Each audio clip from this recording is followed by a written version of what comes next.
Good morning. Financial മാനേജ്മെൻറ്റിലത്തെ cost of capital എന്ന ചാപ്റ്ററിലേക്ക് ഇന്നത്തെ ക്ലാസ്സിലേക്ക് നമുക്ക് കടക്കാം.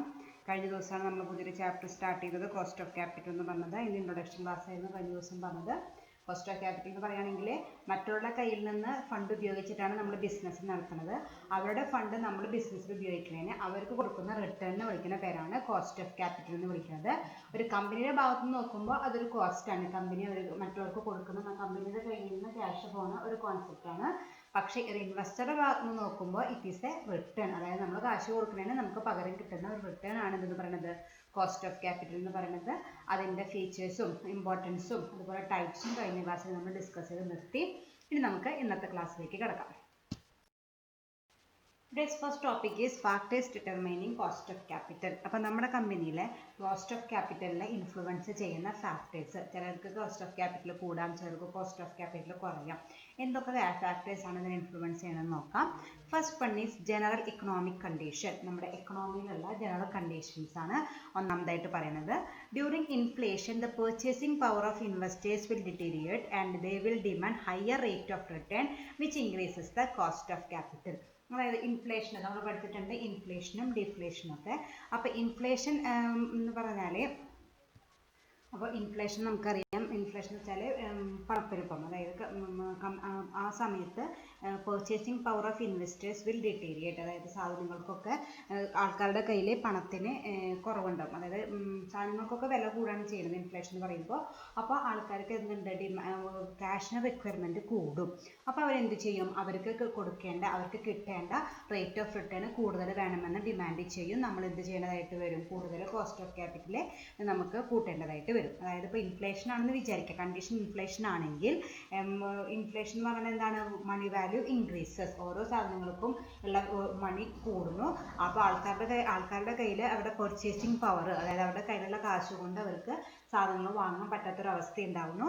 ആ അവസ്ഥയിൽ അവരെന്ത് പറയും, ആ സമയത്താണ് നമ്മളിപ്പോൾ ഒരു പുതിയൊരു ഷെയർസ് അല്ലെങ്കിൽ ഡിബഞ്ചേഴ്സ് കോൾ ഫോർ ചെയ്യണമെന്ന് വെച്ചാൽ അവർ they will demand a higher rate of return. അവർ പറയും ഇത്ര നാളും 8% ഇത് പറ്റില്ല, നമുക്ക് കുറച്ചുകൂടി റേറ്റ് കൂടുതൽ കിട്ടണമെന്ന് പറയും. അപ്പോൾ നമുക്ക് എന്തുണ്ടായി, നമ്മുടെ കോസ്റ്റ് ഓഫ് ക്യാപിറ്റൽ കൂടി നമ്മുടെ എക്സ്പെൻസുകൾ കൂടും. അപ്പോൾ അതാണ് ഒന്നാമത്തെ കണ്ടീഷൻ എന്ന് പറയുന്നത്, ജനറൽ എക്കണോമിക് കണ്ടീഷൻ. ഇൻഫ്ലേഷൻ സമയത്ത് എന്ത് കൂടുന്നുണ്ട്, കോസ്റ്റ് ഓഫ് ക്യാപിറ്റൽ കൂടും. ഫസ്റ്റ് ഫാക്ടർ എന്ന് പറയുന്നത്.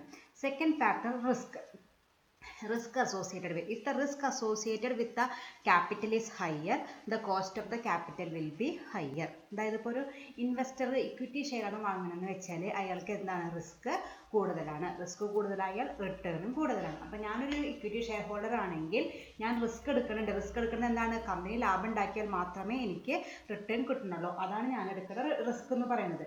അതിന് പകരമായിട്ട് അപ്പോൾ എനിക്ക് എന്താണ് കിട്ടുന്നത്, റിട്ടേണും കൂടുതൽ കിട്ടണം. അതായത് കമ്പനി ലാഭം ഉണ്ടാക്കിയാൽ അതിനനുസരിച്ച് എൻ്റെ എന്തും കൂടും, റിട്ടേണും കൂടും. അതേസമയം ഞാൻ വാങ്ങിയിരിക്കുന്നത് ഡിബഞ്ചറാണെന്ന് വിചാരിക്കുക. തീരെ റിസ്ക് ഇല്ലാത്തൊരു ക്യാപിറ്റലാണ് ഡിബഞ്ചർ എന്ന് പറയുന്നത്. കാരണം ലാഭം ഉണ്ടാക്കിയാലും ലാഭം ഉണ്ടാക്കിയില്ലെങ്കിൽ നമുക്ക് എന്ത് കിട്ടും, ഇൻട്രസ്റ്റ് കിട്ടും. അപ്പോൾ അവിടെ തീരെ റിസ്ക് കുറവാണ്. അതുകൊണ്ട് തന്നെ എന്തും കുറവായിരിക്കും, റിട്ടേണും കുറവായിരിക്കും. ഈ റിട്ടേൺ പറയുന്നത് അവർക്ക് എപ്പോഴും ഫിക്സഡ് റേറ്റ് ഓഫ് ഇൻട്രസ്റ്റ് കിട്ടുള്ളൂ. കമ്പനി കൂടുതൽ പ്രോഫിറ്റ് ഉണ്ടാക്കി എന്ന് വിചാരിച്ച ഡിബഞ്ചർ ഹോൾഡേഴ്സിന് കൂടുതൽ എമൗണ്ട് കിട്ടില്ല. അപ്പോൾ അതാണ് റിസ്ക് എന്ത് വെച്ചാൽ risk associated with the capital is higher, the cost of capital will be higher. അപ്പോൾ അതിന് കോസ്റ്റ് ഓഫ് ക്യാപിറ്റലും കൂടുതലായിരിക്കും. Then third one is amount of finance required. When the management requires large amount of capital, the investors may ask for higher rate of return. മാനേജ്മെൻറ്റിൽ ആവശ്യമുള്ളത് huge amount of capital ആണെങ്കിൽ ഇൻവെസ്റ്റേഴ്സിന് അറിയാം അവർക്ക് കാശിൻ്റെ ആവശ്യമുണ്ട്. എത്ര return ചോദിച്ചാലും അവർ തരും എന്നവർക്ക് അറിയാം. കാരണം ആ ബിസിനസ്സിന് ക്യാപിറ്റൽ ഇല്ലാണ്ട് മുന്നോട്ട് പോകാനായിട്ട് പറ്റില്ല. അവരുടെ കയ്യിൽ ക്യാപിറ്റലില്ല. ക്യാപിറ്റൽ ഇരിക്കുന്നത് മറ്റുള്ള ആൾക്കാരുടെ കയ്യിലാണ്. അപ്പോൾ അവർ എങ്ങനെയായാലും അവരുടെ കയ്യിൽ നിന്ന് കാശ് വാങ്ങും. അപ്പോൾ അവരെന്ത് ചെയ്യും, they will demand high rate of return. അതാണ് പറയുന്നത് amount of finance required. When the management requires large amount of capital, the investors may ask for a higher rate of return. മാനേജ്മെൻറ്റിന് കൂടുതൽ ക്യാഷ് ആവശ്യമുണ്ടെങ്കിൽ, ക്യാപിറ്റൽ ആവശ്യമുണ്ടെങ്കിൽ investors എന്ത് ചെയ്യും, high rate of return അവരെ demand ചെയ്യും. Next is flotation cost. Flotation cost നിങ്ങൾ എന്തായാലും പറഞ്ഞിരിക്കും. ചോദിക്കേണ്ട ഒരു കോസ്റ്റ് ആണ്. ഈ കോസ്റ്റ് ഓഫ് ക്യാപിറ്റൽ എന്ന ചാപ്റ്ററിലെ ഇമ്പോർട്ടൻ്റ് ആയിട്ടുള്ള ഒരു കോസ്റ്റ് ആണ് ഈ ഫ്ലോട്ടേഷൻ കോസ്റ്റ് എന്ന് പറയുന്നത്. ആദ്യം അതിൻ്റെ മീനിങ് എന്താണെന്ന് നോക്കാം. It is the cost of marketing new securities. It is the cost of marketing new securities. നമുക്കിപ്പോൾ ഒരു ഫണ്ട് ക്യാപിറ്റൽ മൊബിലൈസ് ചെയ്യാനായിട്ട് നമ്മൾ ഏതെങ്കിലും ഒരു സെക്യൂരിറ്റീസ് ഇഷ്യൂ ചെയ്യണമെന്ന് വിചാരിക്കുക. സപ്പോസ് ഇക്വിറ്റി ഷെയർ ഇഷ്യൂ ചെയ്യണമെന്ന് വിചാരിക്കുക. അത് ഇഷ്യൂ ചെയ്യാനായിട്ട് നമുക്ക് വന്ന കോസ്റ്റിനെ വിളിക്കുന്ന പേരാണ് ഫ്ലോട്ടേഷൻ കോസ്റ്റ് എന്ന് വിളിക്കുന്നത്. അല്ലെങ്കിൽ ഡിബഞ്ചർ ഇഷ്യൂ ചെയ്യാനായിട്ട് നമുക്ക് വന്ന കോസ്റ്റിനെ വിളിക്കുന്ന പേരാണ് ഫ്ലോട്ടേഷൻ കോസ്റ്റ് എന്ന് വിളിക്കുന്നത്. അത് വരുന്നത് ലീഗൽ ഫീസ്, അതായത് നമുക്ക് ഒരു ഫ്രഷ് ഇഷ്യൂ നടത്തണമെങ്കിൽ ലോട്ട് ഓഫ് ലീഗൽ ഫോർമാലിറ്റീസ് ഉണ്ട്, അതിന് വരുന്ന ചിലവുകളുണ്ട്. ദെൻ പ്രിൻറ്റിംഗ് എക്സ്പെൻസസ്, അതിൻ്റെ നോട്ടിഫിക്കേഷനും അതുപോലെ സർട്ടിഫിക്കറ്റ് അതൊക്കെ അടിക്കാനുള്ള എക്സ്പെൻസസ്.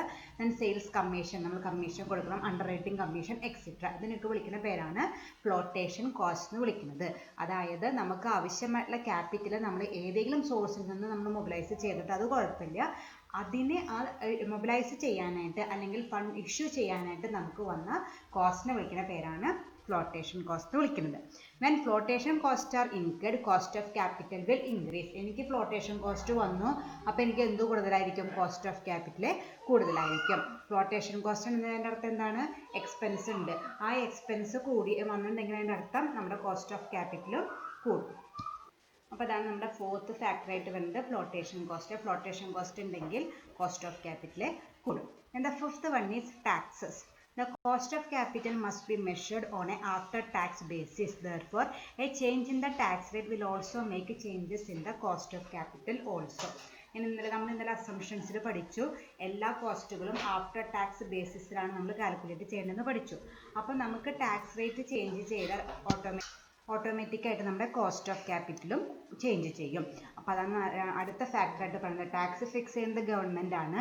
ആ ടാക്സ് ഫിക്സേഷനിൽ എന്തെങ്കിലും മാറ്റങ്ങൾ വരുത്തിയാൽ ഓട്ടോമാറ്റിക്കായിട്ട് നമ്മൾ എന്ത് മാറും? കോസ്റ്റ് ഓഫ് ക്യാപിറ്റലും ചേഞ്ച് ആവും. അതാണ് അഞ്ചാമത്തെ ഫാക്ടറായിട്ട് വരുന്നത്. അപ്പോൾ ഇങ്ങനെ 5 കാര്യങ്ങളാണ്, 5 ഫാക്ടേഴ്സാണ് നമ്മുടെ കമ്പനിയുടെ കോസ്റ്റ് ഓഫ് ക്യാപിറ്റലിനെ ഇൻഫ്ലുവൻസ് ചെയ്യുന്നത്. ഒന്നാമത്തെ എന്തായിരുന്നു? General economic condition. ഇൻഫ്ലേഷൻ ആണെങ്കിൽ കോസ്റ്റ് ഓഫ് ക്യാപിറ്റൽ കൂടും. ദെൻ റിസ്ക്, ഹൈ റിസ്ക് ആണെങ്കിൽ അതിനനുസരിച്ച് നമുക്ക് അതിന് റിട്ടേൺ കൊടുക്കേണ്ടതായിട്ടുണ്ട്. Then amount of finance require, നമുക്കൊരു ഹ്യൂജ് എമൗണ്ട് ആണ് റിക്വയർമെന്റ് എന്ന് വെച്ചാൽ ഇൻവെസ്റ്റേഴ്സ് എന്തായാലും huge rate of interest demand ചെയ്യും. ദെൻ ഫ്ലോട്ടേഷൻ കോസ്റ്റ്, മീനിങ് പഠിക്കുന്നുണ്ട്. Flotation cost cost which is incurred for issuing securities.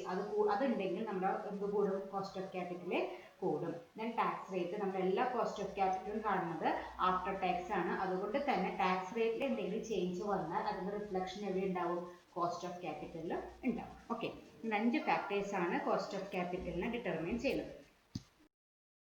Next is determination of cost of capital. അപ്പോൾ നമ്മുടെ cost of capital എന്ന ചാപ്റ്ററിൻ്റെ മെയിൻ തിയറീസ് കഴിഞ്ഞു. ഇനി ഇത് കൂടുതലും പ്രോബ്ലം ഏരിയ ഉള്ള ഒരു ചാപ്റ്ററാണ്. അതിൻ്റെ തിയറി ഫുള്ള് കഴിഞ്ഞു. ഇനി നമ്മൾ പ്രോബ്ലത്തിലേക്ക് കിടക്കാണ്.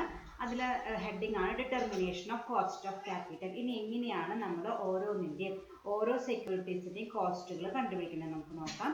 For the purpose of determination of overall cost of capital, all sources of capital are grouped into different components and cost of these are calculated. ഒരു കമ്പനിക്ക് എന്ത് വേണം? ഓവറോൾ കോസ്റ്റ് ഓഫ് ക്യാപിറ്റൽ കണ്ടുപിടിക്കണം. അതായത് ക്യാപിറ്റൽ റേസ് ചെയ്തത് കൊണ്ട് അവർക്ക് എത്രമാത്രം മൊത്തത്തിൽ എത്ര കോസ്റ്റ് വന്നു എന്ന് കണ്ടുപിടിക്കണം. അത് മൊത്തത്തിൽ കണ്ടുപിടിക്കാൻ വേണ്ടി ഇൻകൺവീനിയൻസ് ആയതുകൊണ്ട് അവർ എന്ത് ചെയ്യാണ്? ഈ മൊത്തം ഓവറോൾ കോസ്റ്റ് ഓഫ് ക്യാപിറ്റലിനെ ഓരോ കമ്പോണൻ്റ് ആയിട്ട് ഡിവൈഡ് ചെയ്ത് ഓരോ കമ്പോണൻറ്റിൻ്റെയും കോസ്റ്റ് കണ്ടുപിടിക്കാനാണ് ചെയ്യുന്നത്. എന്നാണ് പറയുന്നത് for the purpose of determination of overall cost of capital all sources of capital are grouped into different components and cost of these are calculated. It includes cost of main item 4 എന്നാണ് വരിക. Cost of ഡെപ്റ്റ്, അതിന് short ആയിട്ട് നമ്മൾ പഠിച്ചിട്ടുണ്ട് KD എന്ന്. അതാണ് ഒന്നാമത്തത്. രണ്ടാമത്തത് കോസ്റ്റ് ഓഫ് പ്രിഫറൻസ് ക്യാപിറ്റൽ, അതായത് പ്രിഫറൻസ് ഷെയറിന്റെ കോസ്റ്റ്, അതിന് ഷോർട്ട് ആയിട്ട് KP എന്നാണ് പറയുക, നമ്മൾ പഠിച്ചിട്ടില്ല. Then next cost of equity capital, അത് നമ്മൾ പഠിച്ചിട്ടുണ്ട് KE, അതാണ് മൂന്നാമതായിട്ട് വരിക. Then fourth one is cost of retained earnings KR. എന്താ റീറ്റെയിൻ ഏർണിങ്സ്?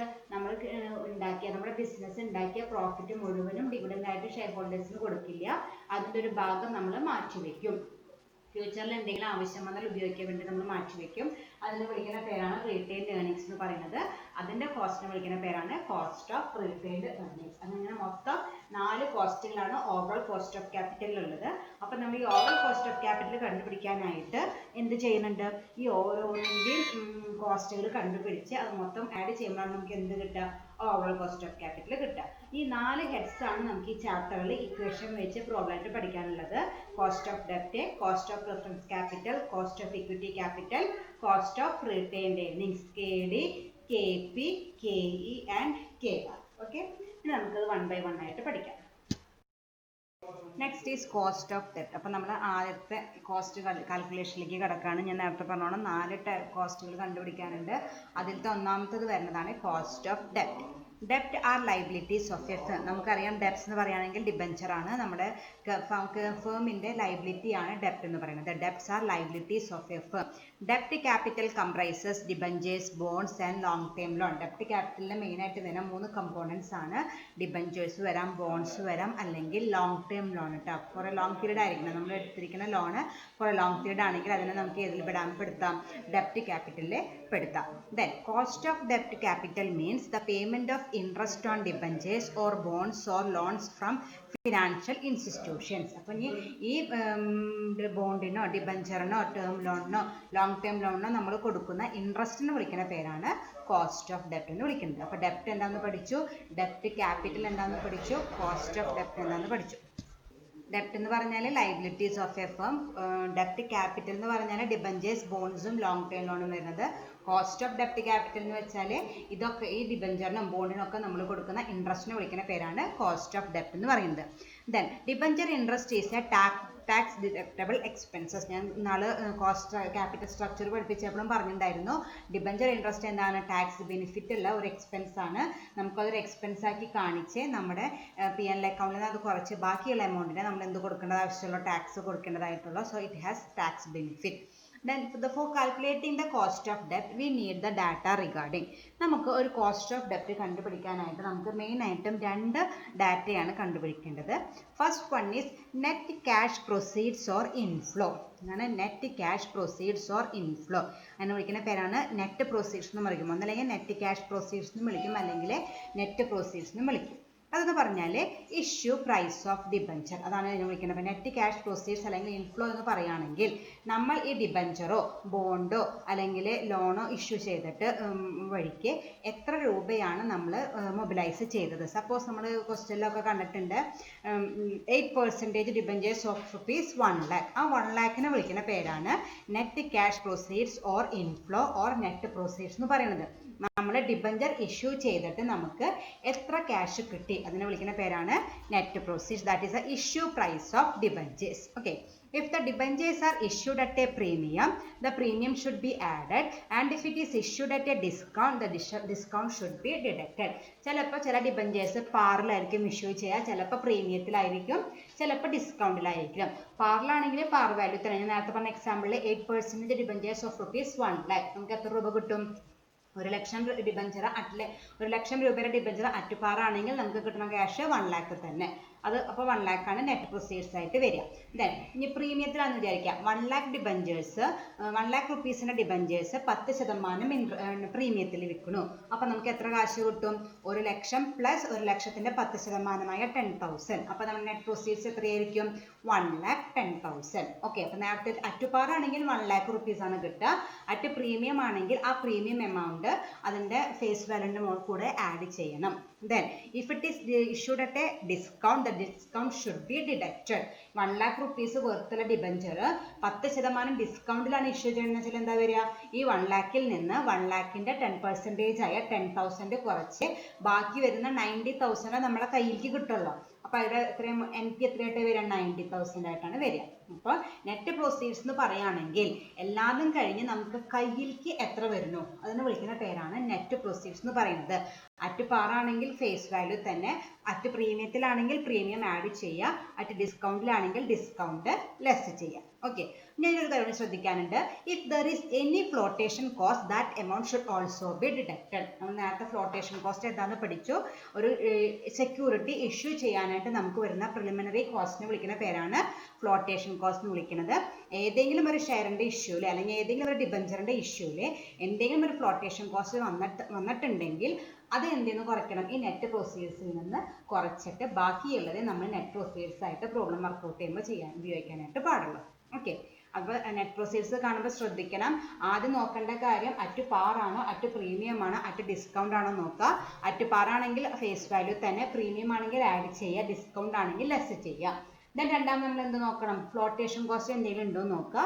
ഫ്ലോട്ടേഷൻ കോസ്റ്റ് ഉണ്ടെങ്കിൽ അതിൽ നിന്ന് ഇപ്പോൾ കിട്ടിയ എമൗണ്ടിൽ നിന്ന് അതും കൂടി കുറച്ച് ബാക്കിയുള്ളത് നമ്മൾ എന്തായിട്ട് എഴുതാനായിട്ട് പാടുള്ളൂ, നെറ്റ് ക്യാഷ് പ്രൊസീഡ്സ് അല്ലെങ്കിൽ നെറ്റ് പ്രൊസീഡ്സ് ആയിട്ട് എഴുതാനായിട്ട് പാടുള്ളൂ. ചുരുക്കത്തിൽ പറഞ്ഞ എല്ലാ കുറവുകളും കിഴിക്കലൊക്കെ കഴിഞ്ഞ് ബാക്കി കമ്പനിക്ക് കയ്യിലേക്ക് എത്ര കിട്ടും അതിനെ വിളിക്കുന്ന പേരാണ് നെറ്റ് പ്രൊസീഡ്സ് എന്ന് വിളിക്കുന്നത്. മനസ്സിലായില്ലേ? ഇനി രണ്ടാമത് വേണ്ട കാര്യം നെറ്റ് ക്യാഷ് ഔട്ട്ഫ്ലോ, അതായത് interest payment and repayment of principal amount. മറ്റേത് എന്തായാലും നമുക്ക് വന്നത്, ഇനി നമ്മുടെ കയ്യിൽ നിന്ന് പോണത്, നമ്മുടെ കയ്യിൽ നിന്ന് എന്താ പോവുക, എല്ലാ കൊല്ലം നമ്മൾ എന്ത് കൊടുക്കണം, ഇൻട്രസ്റ്റ് കൊടുക്കും വേണം. അതുപോലെ repayment of principal amount, maturity ഡേറ്റിൽ നമ്മൾ എന്ത് തിരിച്ചു കൊടുക്കണം, അവരുടെ കയ്യിൽ നിന്ന് മേടിച്ച കാശ് തിരിച്ചു കൊടുക്കണം. നമ്മൾ ചില പ്രോബ്ലത്തിൽ കണ്ടിട്ടുണ്ട് 10 ഇയർ ഡിബഞ്ചേഴ്സ്. എൻ്റെ അർത്ഥം എന്താണ്, 10 കൊല്ലം കഴിയുമ്പോൾ തിരിച്ചു കൊടുക്കേണ്ട ഡിബഞ്ചറാണ് ഞാൻ ഇഷ്യൂ ചെയ്തേക്കുന്നത്. അപ്പോൾ നമ്മൾ എന്ത് ചെയ്യണം, ഇവിടെ നിന്ന് 10ാമത്തെ കൊല്ലം ഈ കൊല്ലം 2020 ഇഷ്യൂ ചെയ്തെന്ന് വെച്ചാൽ ഇനിയുള്ള 10 കൊല്ലം നമ്മൾ എല്ലാ കൊല്ലവും ഇൻട്രസ്റ്റ് കൊടുക്കും വേണം. പ്ലസ് ഇവിടുന്ന് 10ാമത്തെ കൊല്ലം നമ്മൾ ഇവിടുന്ന് മേടിച്ച ഈ കാശ് ഫുള്ള് തിരിച്ചു കൊടുക്കും വേണം. അതിനെ വിളിക്കുന്ന പേരാണ് net cash outflow.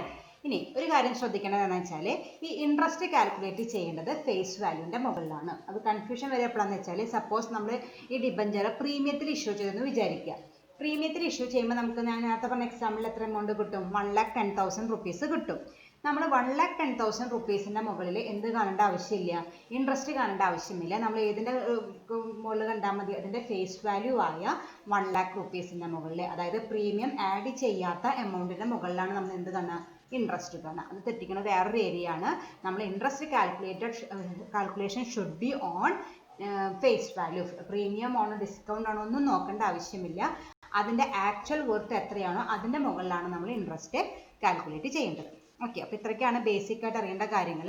Cost of ഡെപ്റ്റ് കണ്ടുപിടിക്കുമ്പോൾ നമുക്ക് 2 ഇൻഫർമേഷനാണ് ആവശ്യം. ഒന്ന് നെറ്റ് പ്രൊസീഡ്സും ഒന്ന് ക്യാഷ് ഔട്ട്ഫ്ലോയും. നെറ്റ് പ്രൊസീഡ്സ് എന്ന് പറയുകയാണെങ്കിൽ എല്ലാതും കഴിഞ്ഞ് കമ്പനിക്ക് അവസാനം കിട്ടുന്ന ക്യാഷിന് net proceeds.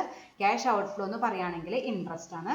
Interest should be calculated on the face value of debenture. Okay, ഇനി കോസ്റ്റ് ഓഫ് ഡെപ്റ്റിൽ തന്നെ നമ്മൾ 2 ടൈപ്പ് ഓഫ് ഡെപ്റ്റുകൾ പഠിക്കണം, ഇറഡീമബിൾ ഡെപ്റ്റും റെഡീമബിൾ ഡെപ്റ്റും. ഓക്കെ, ഇറഡീമബിൾ ഡെപ്റ്റ് ഉണ്ട്, റെഡീമബിൾ ഡെപ്റ്റ് ഉണ്ട്. ഇപ്പം നമ്മൾ ഡിസ്കസ് ചെയ്യാനായിട്ട് പോണത് കോസ്റ്റ് ഓഫ് ഇറഡീമബിൾ ഡെപ്റ്റ്. അപ്പോൾ അതിനാദ്യം എന്താണ് ഇറഡീമബിൾ ഡെപ്റ്റ് എന്ന് നോക്കാം. Irredeemable ഡെപ്റ്റ് it's also known as perpetual ഡെപ്റ്റ്. These are debts which are not repayable during the life of the company.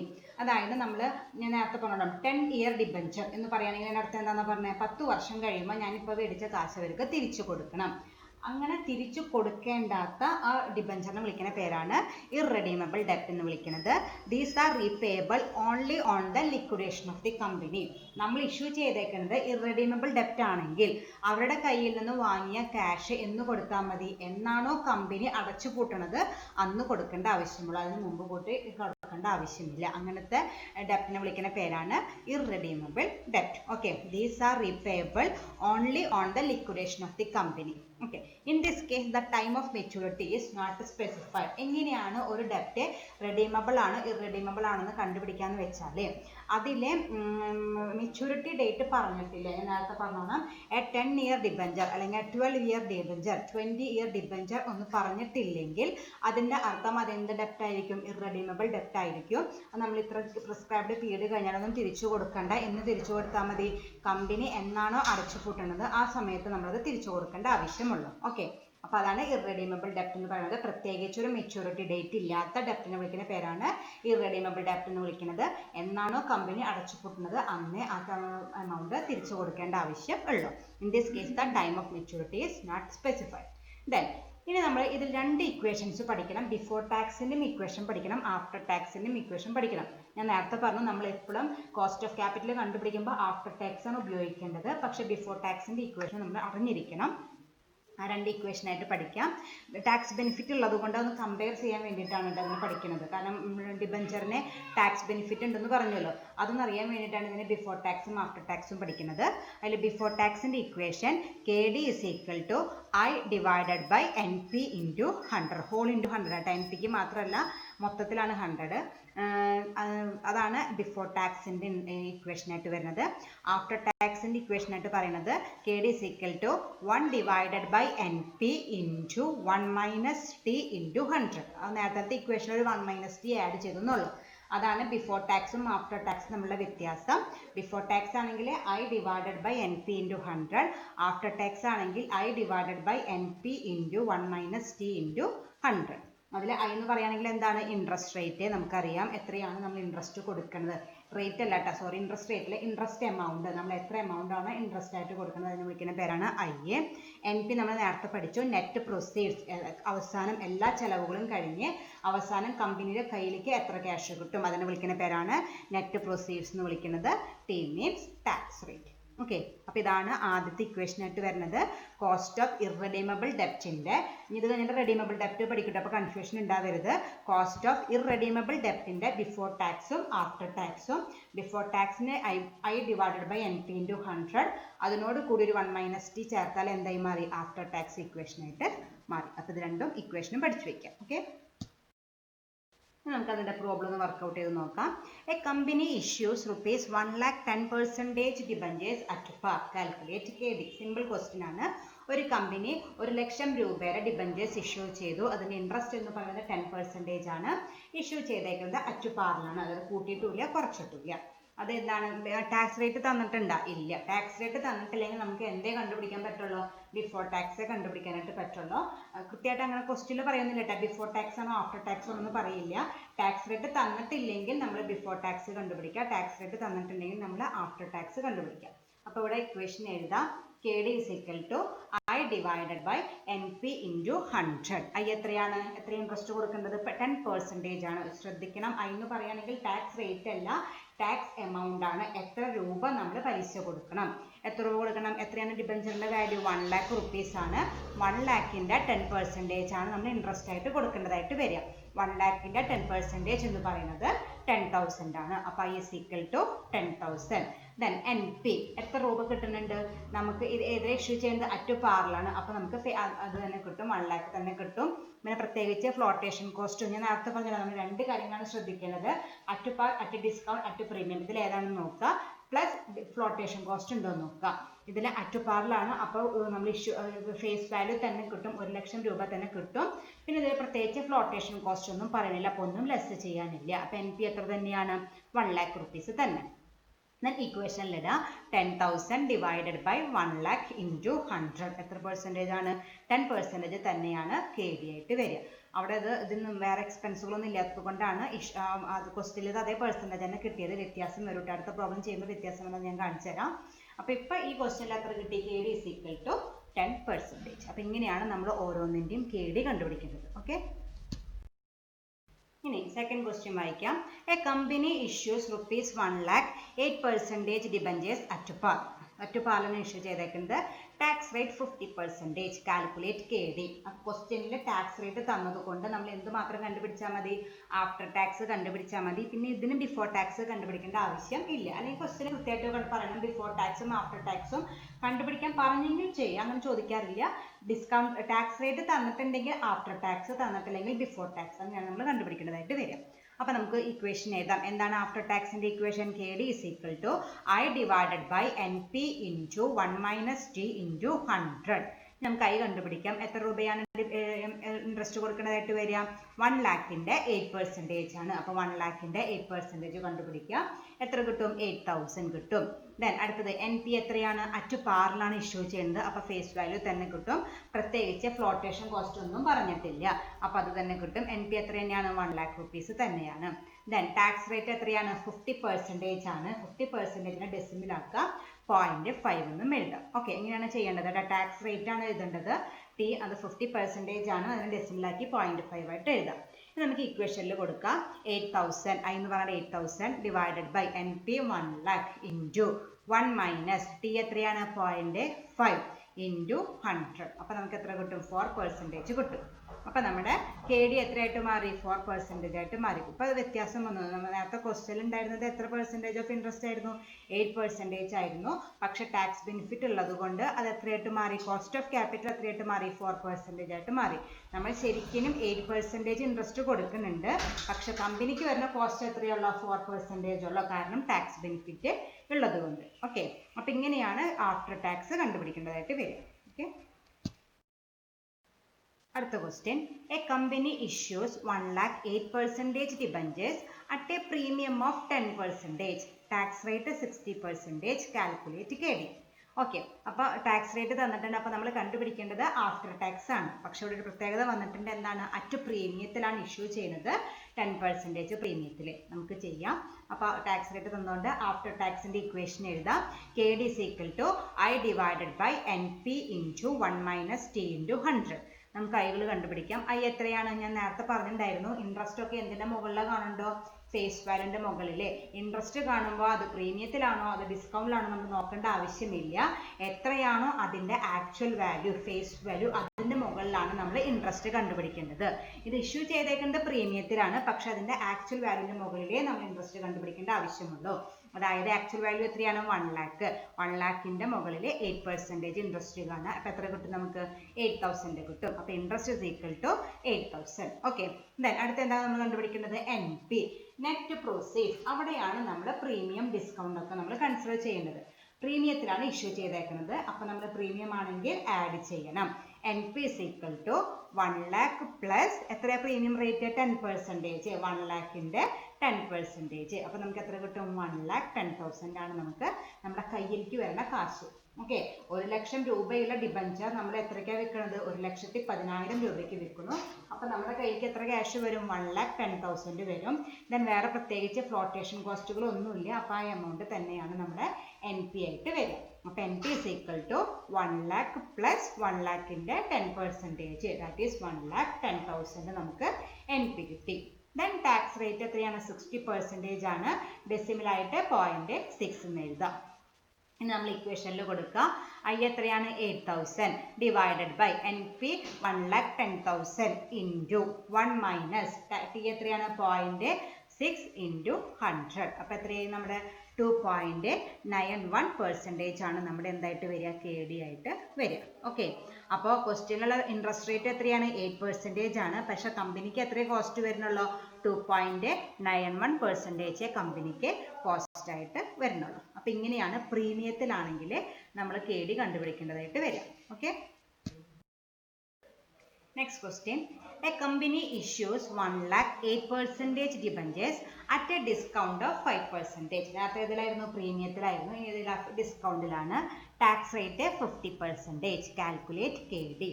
അപ്പം നമുക്ക് നേരെ പ്രോബ്ലത്തിലേക്ക് കിടക്കാം. ടാക്സ് റേറ്റ് തന്നതുകൊണ്ട് ആഫ്റ്റർ ടാക്സിൻ്റെ ഇക്വേഷൻ എഴുതാം. That is equal to I divided by N P into 1 minus T into 100. നമുക്ക് ഓരോന്ന് കണ്ടുപിടിക്കാം. ഐ എത്രയാണ്? ഞാൻ നേരത്തെ പറഞ്ഞോണം തന്നെ പ്രീമിയം ആയാലും ഡിസ്കൗണ്ട് ആയാലും ഇൻട്രസ്റ്റ് കണ്ടുപിടിക്കേണ്ടത് ഫേസ് വാല്യൂൻ്റെ മുകളിൽ. ഫേസ് വാല്യൂ എത്രയാണ്? 1 lakhന്റെ 8% കണ്ടുപിടിക്കുക. 1 lakh into 8%. That is equal to 8,000. അത് കിട്ടി. ഇനി എൻ പി ആണ് നോക്കേണ്ടത്. നമ്മൾ നേരത്തെ പ്രീമിയം ആയിരുന്നപ്പോൾ ആഡ് ചെയ്തു. ഇതാവുമ്പോൾ ലെസ് ചെയ്യണം. ഡിസ്കൗണ്ട് ആണെങ്കിൽ ലെസ് ചെയ്യണം. N P is equal to 1 lakh minus 1 lakhന്റെ 5%. 1 lakhന്റെ 5% എന്ന് പറയുന്നത് 5,000 ആണ്. 1 lakhൽ നിന്ന് 5,000 കുറച്ചാൽ ബാക്കി എത്രയുണ്ട്? 95,000 ആണ് നമുക്ക് വരിക.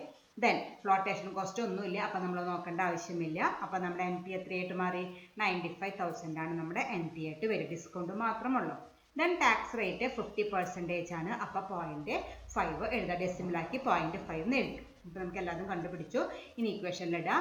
I 80,000 divided by N P 95,000 into 1 minus T 0.5 into 100. അപ്പോൾ നമുക്ക് എത്ര കിട്ടും? 4.21%. ഒരു കാര്യം പ്രത്യേകം ശ്രദ്ധിക്കണം. നമ്മൾ പെർസെൻറ്റേജ് നിർബന്ധമായിട്ട് എഴുതണം കേട്ടോ. കോസ്റ്റ് ഓഫ് ക്യാപിറ്റൽ എപ്പോഴും പെർസെൻറ്റേജിന് കൃത്യമായിട്ട് എഴുതിയില്ലെങ്കിൽ നമുക്ക് ചിലപ്പോൾ മാർക്ക് കുറയ്ക്കും. അപ്പോൾ 4.21% ആണ് നമ്മുടെ കോസ്റ്റ് ഓഫ് ഡെപ്റ്റ് ആയിട്ട് വരിക. അപ്പോൾ ഇങ്ങനെയാണ് ഡിസ്കൗണ്ടിൽ ഇഷ്യൂ ചെയ്താൽ നമ്മൾ കാൽക്കുലേഷൻ നടത്തേണ്ടത്. പ്രീമിയം ആണെങ്കിൽ ആഡ് ചെയ്യുക, ഡിസ്കൗണ്ട് ആണെങ്കിൽ ലെസ് ചെയ്യുക, ഫ്ലോട്ടേഷൻ കോസ്റ്റ് ഉണ്ടെങ്കിൽ അതും ലെസ് ചെയ്യുക. ഇൻട്രസ്റ്റ് കാൽക്കുലേറ്റ് ചെയ്യുന്നത് ഫേസ് വാല്യൂവിൻ്റെ മുകളിൽ. അപ്പോൾ നമ്മൾ പ്രീമിയം ആണോ ഡിസ്കൗണ്ട് ആണോ എന്ന് നോക്കേണ്ട ആവശ്യം ഇല്ല. Okay, thank you.